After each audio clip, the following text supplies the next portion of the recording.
Viewpoints on the talk station FM 107 AM 1240. Joining us in the studio this evening, we have Dr. A.L. Fleming, Executive Director of the Coastal Academy for Technology and Science. Pardon this quick personal observation. I had very little knowledge of the facility. I knew what it was when its first iteration, when it was the Cape Lookout School. It's a charter school. It has been, in all of its iterations, a school for, I love this, the at-risk student, and of course I quickly opine, every student's at risk.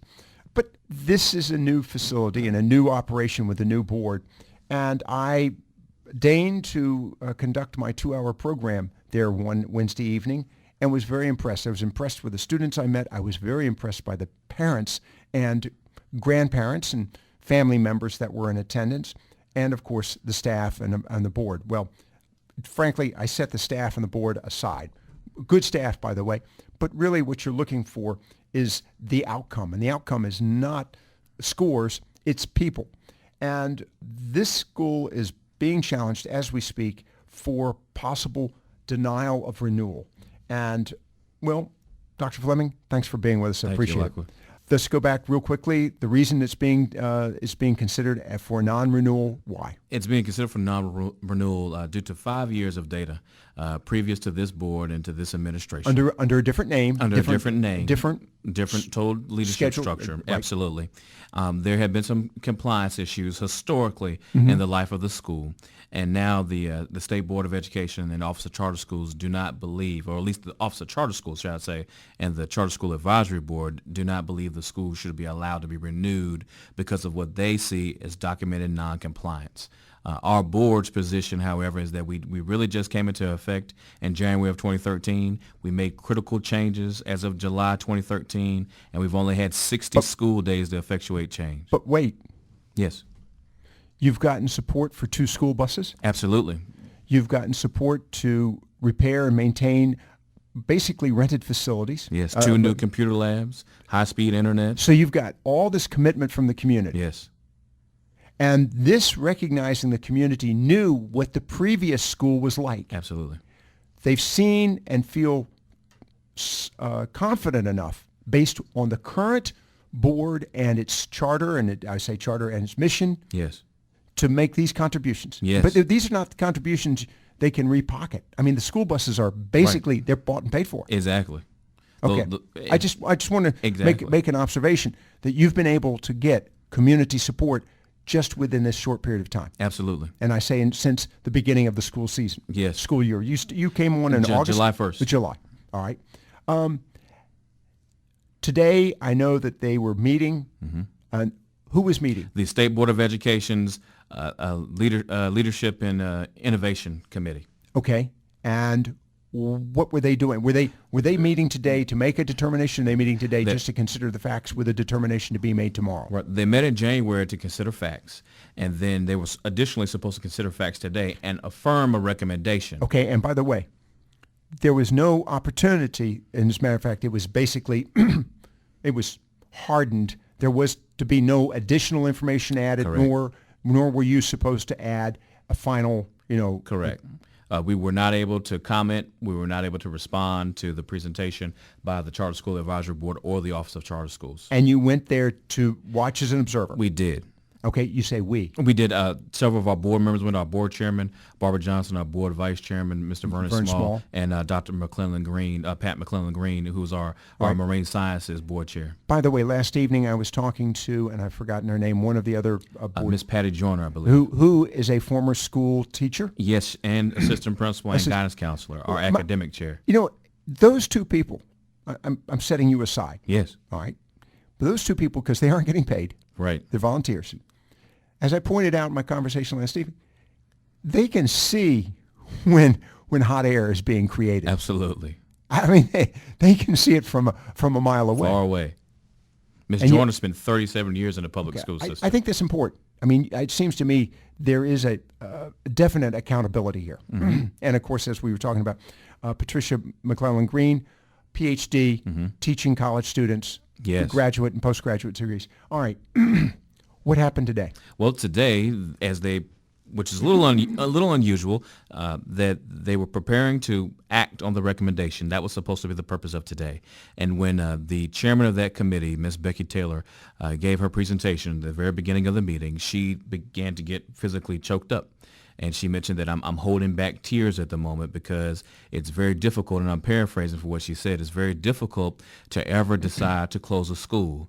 But she said to the board members, to be sure, there must be some alternative. There must be something else that we can possibly do. And I challenge each of the board members to rack their brains and let's come up with an alternate decision, or alternative rather. And we led that to being alternative decision. Okay. And you said this last evening, even if you were given a probationary period of time. Yes, even if we're given a probationary period of time, we're asking for 3 years, and even if they would like to put stipulations on us and give us a performance improvement plan. I'm going to ask, actually, it's, I say it's a dumb question. It's really not dumb. But just to flesh this out. Sure. Why 3 years? I think I know the answer, but I want to give you an opportunity. Well, mainly we'd like to be able to guarantee our freshmen who are enrolled this year an opportunity to graduate from the high school that they chose. Right. We are continuing to serve students in 10th, 11th, and 12th grade, but this year our focus as we were going forward in our redesign of the school, we wanted a new cadre of students that would be definitely immersed in science and technology. How do these students feel right now? In light of the fact that there's been a lot of publicity about this. They're very positive. They've taken ownership of it. We've had the conversation, it's their school, and they own it. And they've all participated in some way or another in improving the school. In fact, this afternoon, each of the students in the school sent personal emails to every member of the State Board of Education telling them why they believed that their schools should be opened. Let's talk about that. Yes. Action plan here.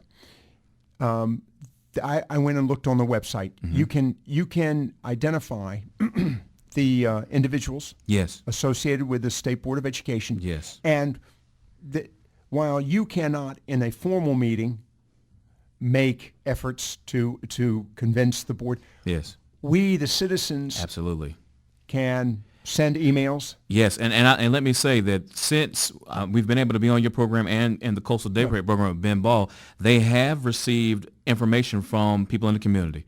They're supporting the school. Ms. Taylor, in fact, said this morning that there are students sending us letters, and there are people in this community who support this school.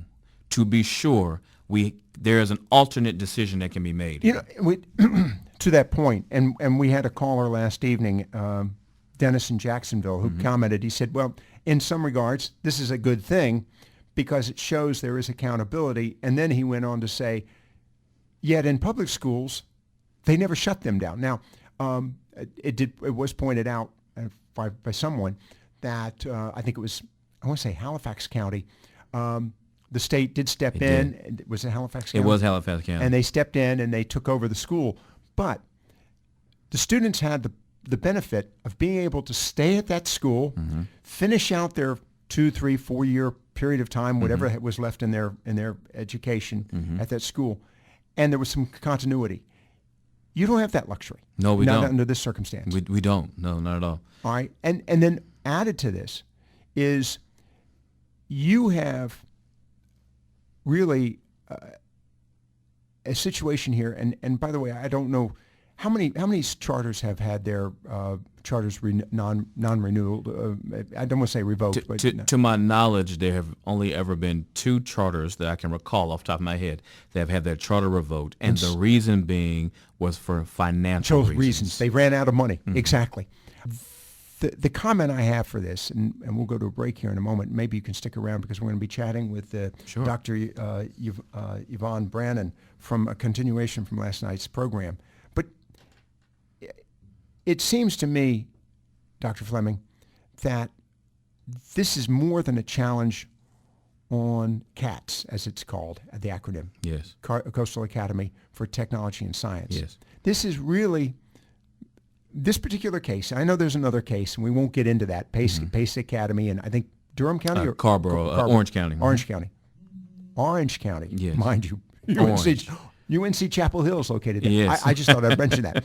But this is as much a challenge to the entire charter system structure as it is to Coastal Academy, because if you have an emergency effort, yes. such as you applied here, yes, is there not a reason to, give that emergency effort time to prove its value rather than the proverbial comment, throwing the baby out with the bathwater? Right. So in many regards, it seems to me that, and I don't know if you've heard from other directors of charter schools, that they should be watching this with great interest. I have, and we've had a few directors of other charter schools who have supported us. Even the Tiller School, my colleague Virginia Jones, right. She's very supportive of our efforts and has communicated such, I believe, to the state board and the powers that be. It is, I would say, it poses a threat to all of the charter schools in North Carolina because it's very easy. It's very easy. You arguably you have one screw up. They could simply say, well, you have 2 99 years. 99 out of 100 doesn't cut it. It's 100 out of 100 and you're gone. Absolutely. If you have 2 years of what they consider low-performing test scores, they can immediately shut your school down. And low-performing means under 60%. And whereas there are many schools in the state that haven't scored that level. Well, I know. Public schools. And then I'm looking at this story here where the superintendent of public instruction, June Atkinson, wants to delay the institution of a reading requirement that requires all third graders to read to class they call it cut scores, but to their class level. And she would like to delay that for a year. Do you get the opportunity to delay things? No. It's go or no go, essentially. All right, we're going to ask Dr. Fleming to hang around. We're going to continue a conversation from last evening. He may have some observations. If he has to leave, I understand, but we're going to be chatting with Dr. Yevonne Brannon. By the way, I failed to identify that last evening. PhD. She's I'll give you the details about her background here in just a moment, but definitely an individual that does have a portfolio, as they say. You're listening, of course, to Viewpoints.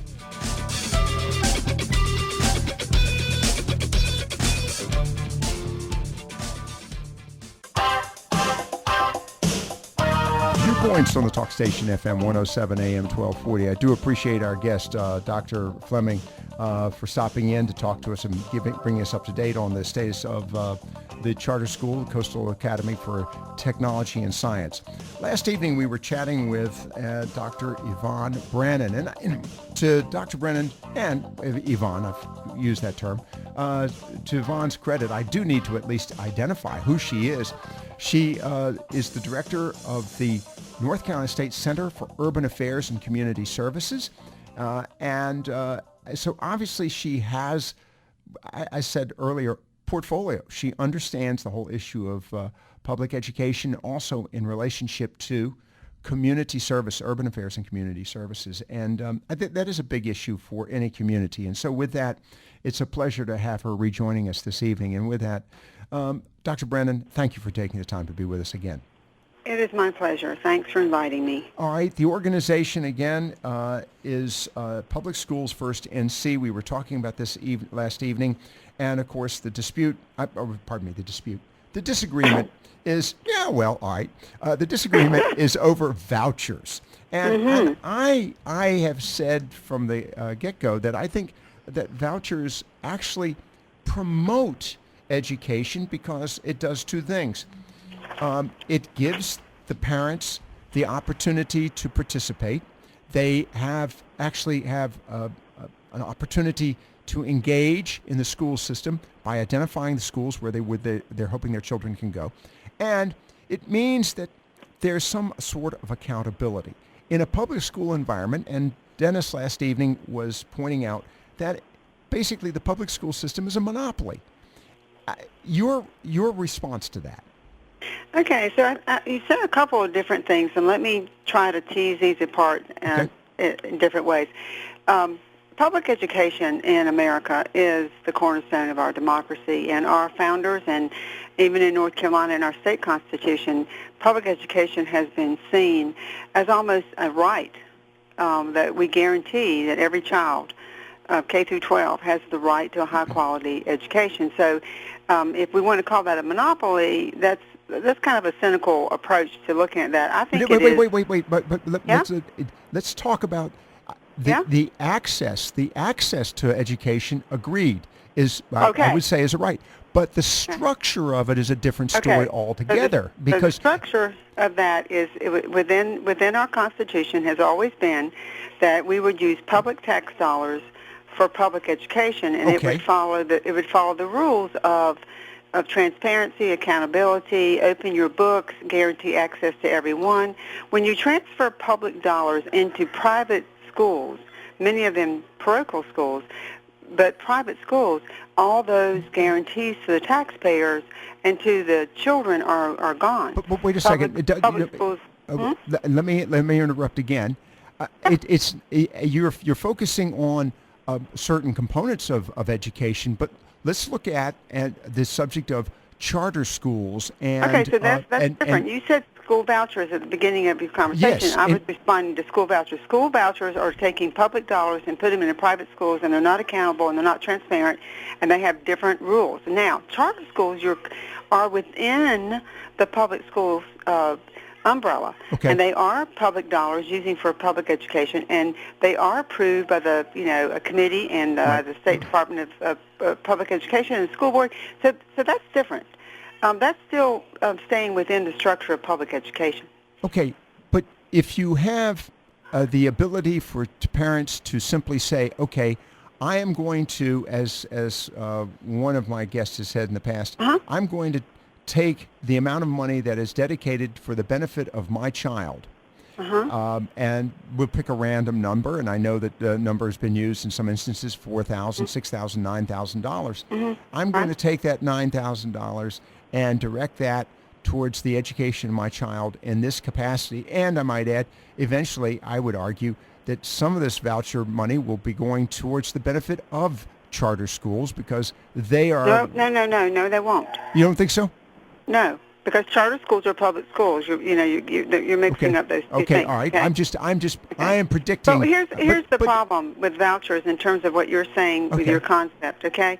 And some of this it's just a matter of being practical. North Carolina is not, at this point, even living up to its desires. Whether you're Republican, Democrat, conservative, liberal, it doesn't matter. All the people in our state pretty much agree that we have really not been able to pay our teachers and pay for our per pupil spending at the levels we want, right? Even the governor, the leaders of the General Assembly have said we're underfunding. So we have an underfunded system. But you know and splitting that money into to create two dual competing educational systems, it doesn't make much sense economically. It's not cost effective. Well, on the contrary, two things. One, I want to challenge that comment about the underpayment of teachers. I would quickly point out that there are a lot of individuals out there in a variety of walks of life who are underpaid, who have had their paychecks cut, if not frozen. So I my comment is teachers are experiencing the same thing that so many other business people are experiencing. And the other aspect of this related to the dual system is that we've already seen, and we unfortunately have history here of schools that have failed, and I have to bring up. In fact, that's almost that's an untrue thing. Oh well, no, ma'am. Okay, there are not many schools that have failed. When you look across this nation and North Carolina, the majority of public schools have not failed. Where we find students quote labeled as failing, sometimes it's because we've over-tested, we've taken one test score, we're holding up teachers and kids that call them failing. But let me just say that I really think that's not true. It's just not true. Well, to disagree with you on this aspect, just the decision yesterday, or the proposal yesterday, by the Superintendent of Public Education, June Atkinson, in which she's asking, or basically she's countermanding a decision by the legislature related to the reading skills of third graders, and she would like to overlook the requirement that they meet a certain standard to move into the 4th grade is yet an example that even the no, superintendent... you misunderstood that. The Read to Achieve program is what you're talking Yes, about, ma'am. and that's the program promoted by Senator Berger. It's an excellent program, Right. In my opinion, because, who doesn't want every Right. third grade child to read?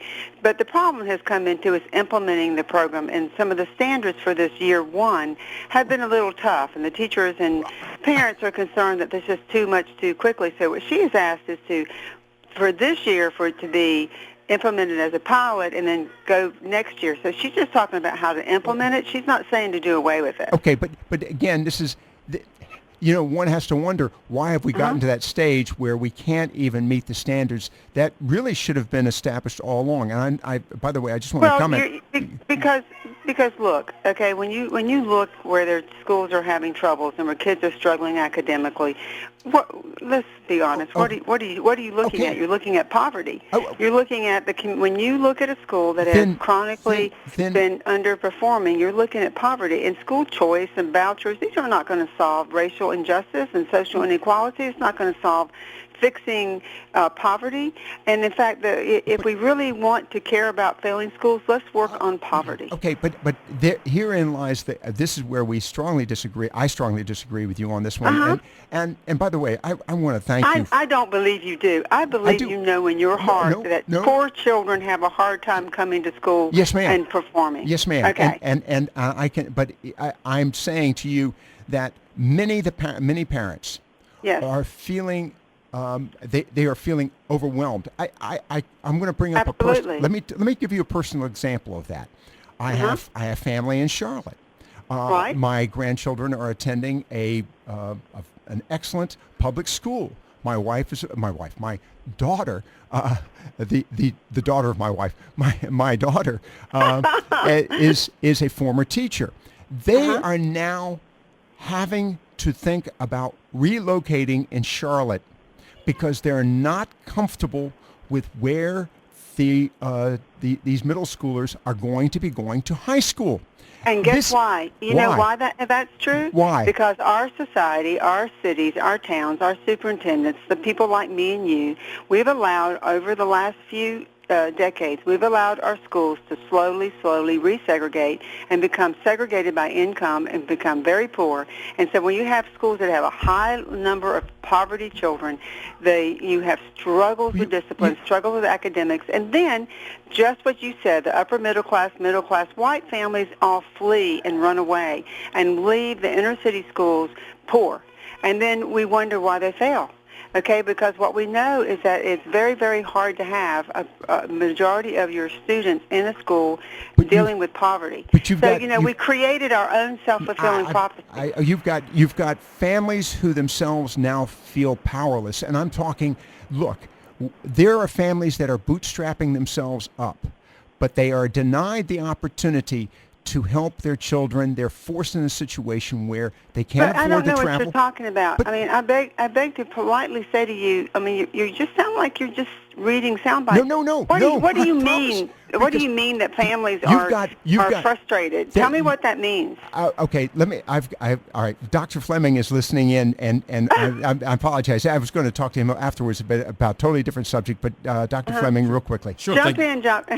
Hey, thank you, Dr. Brannon. So I'm very familiar with the Charlotte area, too. I have several of my colleagues that work at West Charlotte High School, which is a Project Lift school I'm sure you're familiar with. I even know the director of the program. And so before the Project Lift school came into being, there are children that live in that West Charlotte corridor, in an impoverished neighborhood corridor, that do not have an opportunity to go to another school because they live in that area. Their parents are frustrated because the public busing system that we have in place in Charlotte, this is that child's local school, and the option is if your child wants to go to another school, yes, they can go to another school out of their district, but you have to get them there. To a poor parent, and which I am the child of one at the time, a poor parent who has no way of getting their child to that other school, they are frustrated, and they need choice. And you know what? They should be frustrated. And what we should be looking at is why those schools in your community, and that community, that West corridor, why are we not in there demanding that we improve what's happening in those schools to give those children in their own community the opportunity for a high-quality education. In Raleigh, what we did was we turned those schools into magnet schools. Yes. So we could bring in parents from the outside suburbs into the school to balance the schools in terms of race and in terms of diversity and income. But you and I both, you can fix that. You can solve that. On the you magnet can school, solve that.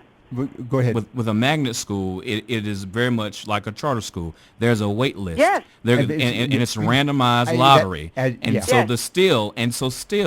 We're talking about some of the. Yes, so you know what happened? You know what happened, sir? When we moved those magnets into, let's say, Southeast Raleigh, where I live near. I live in West Raleigh. So what happened? That meant those kids in that community, their schools popped up. Immediately. They got extra money, extra funds. I'll submit this to you. There's a solution to a lot of these things, and we don't have total solutions, but abandoning public schools, turning our public school system into Wait, Dr. Brannon. No one's suggesting abandoning public schools. That's the point I wanted to get to. Yeah, and nobody's. But I'm saying that one of the great frustrations I have, and you know, we talked about it a moment ago. You look at school districts, the whole concept of school districts. If you try to move a school district, I mean, you get into politics. Nobody wants to move a school district. That it gets, and you live in Raleigh, and we've seen this firsthand. I was watching with a great deal of interest. Yeah. What we've got to do is do this incrementally, but that's my argument. And number two, and that is family by family. You're not going to be able to solve this with one swallow. And the other aspect of it is with vouchers, it will promote innovation. No, I don't agree with you. In fact, the research shows that you're absolutely wrong. Every place in the nation that have used voucher money, we find that 3 or 4 things are happening. This is the research. Vouchers are drain money from underfunded school systems. The school systems they take money from become very racially and income-wise segregated very quickly. Student achievement does not improve. Private schools are not accountable. We've seen mismanagement and fraud, schools closing. Middle and low-income families end up attending low-quality public schools because that's what's left. The public loses their support for public schools and for bonds for building schools. And discrimination in school admission and enrollment is oh my God, off the chart, illegal.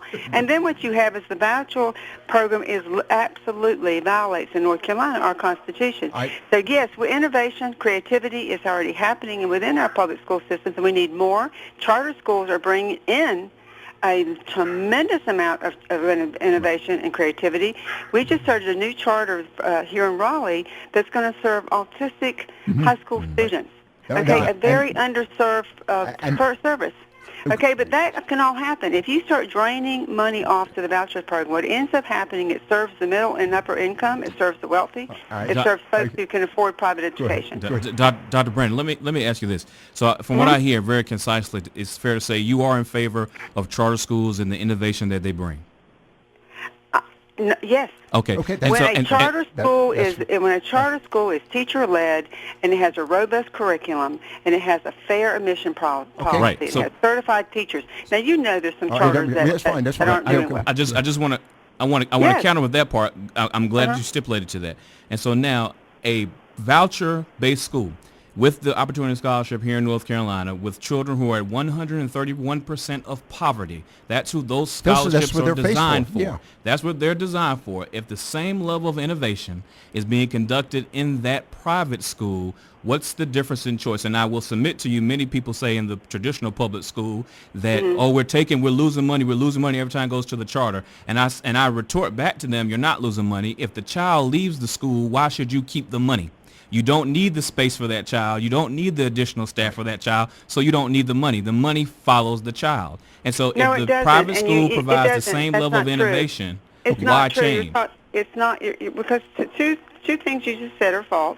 Okay, it's not dollar for dollar, okay? You're right. The public school gets more money. You're exactly right. That's true. The public school does get more money, but for transporting them and for feeding them, you're exactly right. Yeah. When you take a child here and a child there and a child here and a child there, you don't reduce the need for teachers. You don't reduce any of the overall the demand goes down. Of course you do. No, but because you don't need one teacher to teach 30 students if you only have 15 students now. You'd have to have 25 of your students from the same school and the same teacher, right? If you have one child from Combs and one child from Millbrook and one child from those, that doesn't affect the operating Well, if cost you have of the 1,000, teacher per allotment. what if you have 1,000? If you have a public school that used to have 1,500 students, and 1,000 of those 1,500 students go to either a voucher or go to a charter school, you don't need the same amount of staff, and you don't need the same amount of space. That's a bad business model. That there is no savings. The savings you're talking about are fairly unfounded. It's not a savings, it's a reduction in cost. This is not the issue. This is not the issue, okay? It is very much the issue with public school people. The issue should be that the taxpayers pays their hard-earned tax dollars into the system of our government. And that money, through our Constitution, is to provide a sound-based public education. Right. If private schools, if voucher schools, if charter schools want to take those public dollars, then they should agree to abide by exactly the same standards we hold for public schools. I think that and they are not doing that. They are not doing that. Okay, they don't have to hire certified teachers. They do not have to accrue to the same offers, the same curriculum. They do not have to have the same testing and transfer. In the charter school, they have to pass the same test. They do have to, and they have to have 50% of their population needs to be certified. I don't have any kids in the public school system, but I do not want my tax dollars going to a for-profit private school that I can't see their books, I can't see their records, I don't know who they admit. I would love to continue this conversation with you some other time. This has been great. Well, Dr. Brannon, you have been great, and I want to compliment you. You haven't convinced me, but I do want to say at the outset, you have been very articulate. You have been, I think, very direct in your response, and I'm passionate. But I think this has been a very good conversation. No, I have not agreed with you, but I wanted to give this further airing, and I really appreciate your time this evening. I appreciate talking to you because I'll tell you what I really think is really important is that we don't let people waste our tax dollars and we don't let people waste children's lives. I agree with you fully on that one. Dr. Brannon, if you stay with me, I want to chat with you briefly off air. I do want to personally, again, thank you for your time this evening. This has been a very good, I've got folks standing by to want to converse on air about this, but out of courtesy to you, but also because I'm running up against the clock, I do want to, but I thank you very much. Will you stay with me? I want to chat with you briefly, if you will. Okay. Viewpoints here on the Talk Station, FM 107, AM 1240.